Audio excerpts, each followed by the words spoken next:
ആത്മാർത്ഥത കൂടിപ്പോയവരാണ് ജീവിതത്തിൽ ഏറ്റവും കൂടുതൽ ഒറ്റപ്പെട്ടിട്ടുള്ളത്. ശരിയല്ലേ? സ്വന്തം ജീവിതത്തോടും സ്വന്തം ബന്ധങ്ങളോടും ആത്മാർത്ഥമായിട്ട് സ്നേഹിച്ചിട്ടുള്ളവരാണ് പലപ്പോഴും ഒത്തിരിയേറെ വേദനകൾ ജീവിതത്തിൽ ഏറ്റുവാങ്ങിയിട്ടുള്ളത്. പക്ഷേ എനിക്ക് നിങ്ങളോടൊന്ന് പറയാനുള്ളതെന്നറിയോ? ആത്മാർത്ഥമായിട്ട് തന്നെ ഇനിയും സ്നേഹിക്കണം.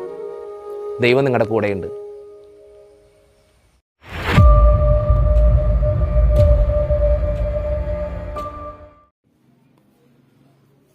അസ്സലാമു അലൈക്കും വറഹ്മത്തുള്ളാഹി.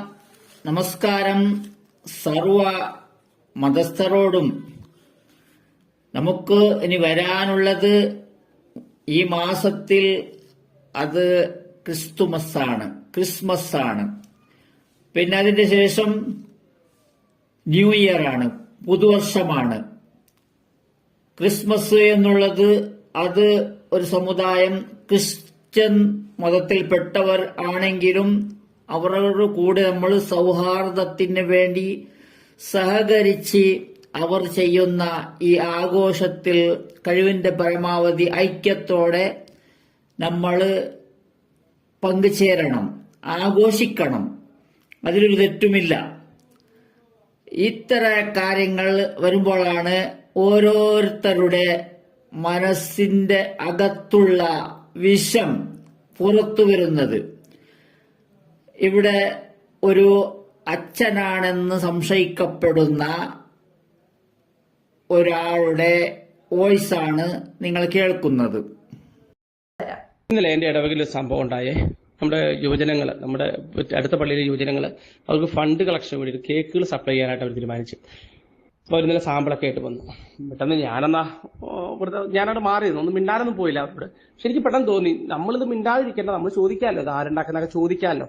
ഞാൻ അവരോട് ചോദിച്ചു, മക്കളിത് ആരുണ്ടാക്കുന്ന കേക്കാ? അപ്പോൾ അവരോട് പറഞ്ഞു, ചേട്ടാ ഇത് ഞങ്ങളുടെ അടുത്തുള്ള ഒരു ബേക്കറിക്കാരുണ്ടാക്കുന്നതാണ്, അവർ സ്വന്തമായി ബോർമയൊക്കെ ഉണ്ട്. അപ്പോൾ ഞാൻ പറഞ്ഞു, ബേക്കറിയുടെ പേരെന്നാ? അവർ ബേക്കറിയുടെ പേരും പറഞ്ഞു. അപ്പോൾ ഞാൻ അവരോട് ചോദിച്ചു, അപ്പോൾ ആ പേര് പറഞ്ഞപ്പോൾ എനിക്ക് ഏത് മതസ്ഥരാണ് ഉണ്ടാക്കുന്നത് ബോധ്യം കിട്ടിയില്ല. അപ്പോൾ ഞാൻ ചോദിച്ചത് ഏത് മതത്തിൽപ്പെട്ട ആൾക്കാരുണ്ടാക്കുന്ന? അപ്പോൾ അവർ പറഞ്ഞത് മുസ്ലിംസ് ആണ്. അപ്പോൾ ഞാൻ പറഞ്ഞു, മക്കളെ ഇന്നത്തെ കാലഘട്ടത്തിൽ നമ്മൾ അനുഭവിക്കുന്ന ബുദ്ധിമുട്ടുള്ള നിങ്ങൾ അറിയുന്നില്ലേ? ഈ തുപ്പിതും തൂറിയതും ഹലാലാക്കിയൊക്കെ ഞങ്ങൾക്ക് നിങ്ങൾ ദയവ് ചെയ്ത് കൊണ്ടുവരരുത് കേട്ടോ. ഞങ്ങൾക്ക് അത് വാങ്ങാൻ ബുദ്ധിമുട്ടുണ്ട്. വാങ്ങുന്നവർ വാങ്ങിച്ചോട്ടെ, എൻ്റെ ഇടയിൽ വാങ്ങുന്നവർ വാങ്ങിച്ചോട്ടെ, പക്ഷെ ഞാൻ എന്തായാലും വാങ്ങില്ല. പക്ഷെ നിങ്ങൾ ക്രിസ്ത്യൻസിന്റെ കയ്യിൽ നിന്നാണ് കേക്ക് കൊണ്ടുവരുന്നെങ്കിൽ 10 കിലോ കേക്ക് ഞാൻ എടുക്കാന്ന് പറഞ്ഞു. ഞാൻ അവർക്ക് ഓഫറും കൊടുത്തു. പെട്ടെന്ന് പള്ളിയിലുള്ള എല്ലാവരോടും ഒന്നിച്ചങ്ങ് പെട്ടെന്ന് എൻ്റെ കൂടെയും കൂടി, ആനിമേറ്റർ കൂടി. ശരിയാ, പുള്ളി പറഞ്ഞത് ശരിയാ. എന്തായാലും മക്കളെ ഇന്നത്തെ കാലഘട്ടം നിങ്ങൾ മനസ്സിലാക്കണം. അവരുടെ കേക്ക് കൊണ്ടുവന്നാൽ ഞങ്ങൾക്ക് വേണ്ട, ഞങ്ങൾ പള്ളിക്കാർക്ക് വേണ്ട. നിങ്ങൾ മാറ്റിക്കൊണ്ടിരിക്കുകയാണെങ്കിൽ ഞങ്ങളും കേക്കിന് ഓർഡർ തരാമെന്ന് പറഞ്ഞു. പെട്ടെന്ന് അവർ പറഞ്ഞു, ഞങ്ങൾക്ക് ക്രിസ്ത്യൻസിന്റെ ബോർമയൊന്നും ഞങ്ങൾക്ക് പരിചയമില്ല. പിന്നെ ഞങ്ങൾ പെട്ടെന്ന് ബോർമയെല്ലാം കൊടുത്തു. ഞങ്ങളുടെ പരിചയത്തിലുള്ള ബേക്കറികളും അതിന്റെ അഡ്രസ്സെല്ലാം കൊടുത്തു.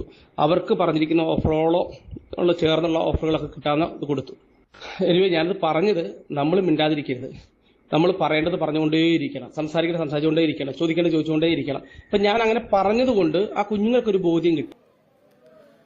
ബഹുമാനമുള്ളവരെ, സർവ്വജനങ്ങളെ, ഇതാണ് അദ്ദേഹം പറഞ്ഞത്. ഒരു ജാതിയെ, ഒരു മതത്തെ പറഞ്ഞാണ്. മുസ്ലിമീങ്ങളുടെ കേക്കാണെങ്കിൽ അത് നമ്മൾ ഉപയോഗിക്കാറില്ല, ഞാൻ കഴിക്കാറില്ല, സർവരും ഇത് ത്യജിക്കണമെന്നാണ് പറയുന്നത്. ഇതൊരു ചതിയാണെന്ന് ഞാൻ പറയുന്നു. കാരണം ഇത്ര സന്ദർഭങ്ങളിൽ ആരും, ഏതു മതക്കാരും തമ്മിൽ ഒരു വിഷമങ്ങളുണ്ടാകുന്ന കാര്യങ്ങളെ പരത്താൻ പാടില്ല, പറയാനേ പാടില്ല. കഴിവിന്റെ പരമാവധി ഐക്യത്തോടെ നമ്മൾ ചെയ്യേണ്ട, യോജിപ്പോടുകൂടെ ആഘോഷിക്കേണ്ട കാര്യമാണ്. അത് പരസ്പരം എന്താണ് അവരുടെ ഭക്ഷണം, അതുപോലെയുള്ള കാര്യങ്ങൾ നമുക്ക് ഹലാലായതാണെങ്കിൽ നമുക്കും അവിടെ പോയി കഴിക്കാം. നമ്മൾ ചെയ്ത കേക്കിൽ എന്താ ബുദ്ധിമുട്ടുള്ളത്? മുസ്ലിമീങ്ങൾ ചെയ്ത കേക്കിൽ എന്താണ് ബുദ്ധിമുട്ടുള്ളത്?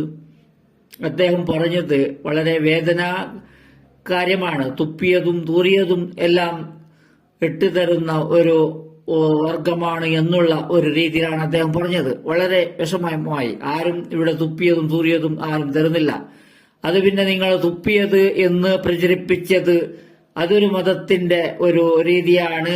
മന്ത്രിച്ച് ഊതൽ, അത് ഊതലാണ്, തുപ്പലല്ല എന്ന് നിങ്ങൾക്ക് മനസ്സിലാക്കാൻ വളരെ പ്രയാസമൊന്നുമില്ല. ഈ ഊതൽ എന്ന് പറയുന്നത് എല്ലാ മതത്തിലും ഉള്ളതാണ്. ക്രിസ്ത്യൻ മതത്തിലും ഊതൽ ഉണ്ട് എന്നാണ് മനസ്സിലാക്കുന്നത്. അപ്പോൾ ഇത്തരം കാര്യങ്ങളെ പ്രചരിപ്പിക്കുന്നത് വളരെ തെറ്റാണ്, ഒട്ടും ശരിയല്ല. ഇത്തരം കാര്യങ്ങളെ ഒരു ക്രിസ്ത്യൻ മതത്തിൽപ്പെട്ട ഒരു അച്ഛനാണെങ്കിലും അതല്ല ഇനി മുസ്ലിമീങ്ങളിൽപ്പെട്ട നമ്മുടെ ഉസ്താദന്മാരോ മതപണ്ഡിതന്മാരോ ക്രിസ്ത്യന്മാർ ചെയ്യുന്ന കാര്യങ്ങൾക്ക് അതുപോലെ അവരുടെ ആഘോഷങ്ങളിൽ പങ്കുചേരരുത്, പോകരുത് എന്ന് വിളിച്ചു കൂക്കുന്ന ഒരു സന്ദർഭങ്ങളും ഉണ്ടാകുന്നു. അതുപോലും പാടില്ല എന്നാണ് പറയുന്നത്. അത്തരം കാര്യത്തിലേക്ക് മുതിരാൻ പാടില്ല, പാടേ ഉള്ളതല്ല. ഇവിടെ നമ്മുടെ സർവ്വ ആൾക്കാരും സർവ്വ ജനങ്ങളും ഐക്യത്തോടെ കഴിയേണ്ടതാണ്. ഇത്തരം പറഞ്ഞു നടക്കുന്ന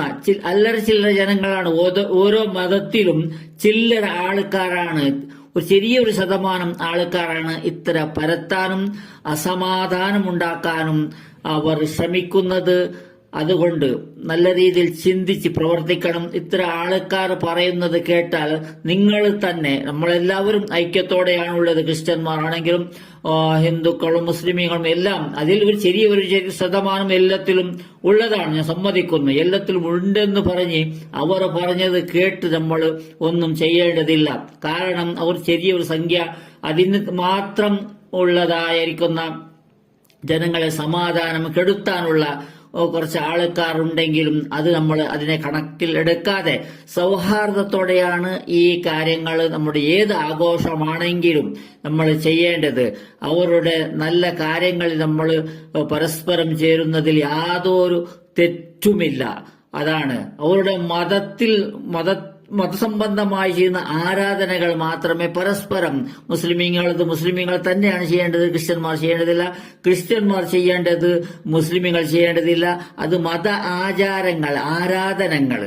ആരാധനകൾ മാത്രമാണ് ഒഴിവാക്കേണ്ടത്. അവരുടെ മതം അവരവർക്കാണ്. അത് അവരുടെ മറ്റുള്ള ആഘോഷങ്ങളിൽ പോകാനോ അവിടെ പങ്കുചേരാനോ അതുകൊണ്ട് സന്തോഷിക്കാനോ പാടില്ല എന്ന് പറഞ്ഞു വരുത്താൻ ഏത് മതത്തിൽപ്പെട്ടവരും പാടില്ല എന്നാണ് എനിക്ക് പറയാനുള്ളത്. ഇൻഷാ അല്ലാഹ്. അസ്സലാമു അലൈക്കും, നമസ്കാരം.